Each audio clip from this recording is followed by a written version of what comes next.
Les recherches ont été interrompues en fin d'après-midi. Elles reprendront demain. Au micro d'Éric Boutin, je vous propose d'écouter un pompier déployé sur ces recherches, mais d'abord un membre de la famille du disparu. J'étais à mon domicile quand mon aîné, ma grande sœur aînée, m'a interpellée pour me dire que mon frère avait un problème. Je suis partie la rencontrer. Elle m'a dit que Roberto était parti se baigner.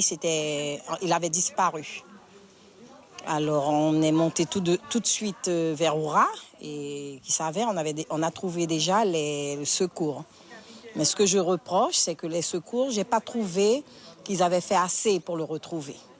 Jusqu'à aujourd'hui, je ne trouve pas qu'il y a assez de moyens pour le retrouver. C'est tout ce que je reproche à la commune de Roura et aux autorités. Très vite, c'est-à-dire sous moins de 10 minutes, nous avons réussi à engager plus de 10 sauveteurs, dont 5 sauveteurs nautiques, 3 agents au bord d'une ambulance, un soutien médical du service de santé et de secours médical du 10, ainsi que l'officier de permanence premier échelon et moi-même qui me suis déplacé sur place. Parallèlement, nous avons déclenché le départ de l'hélicoptère Dragon, ainsi que du conseiller technique qui est sauvetage aquatique, qui est monté à son bord. Donc on ne peut pas dire qu'on n'a pas mis les moyens, on a mis tous les moyens.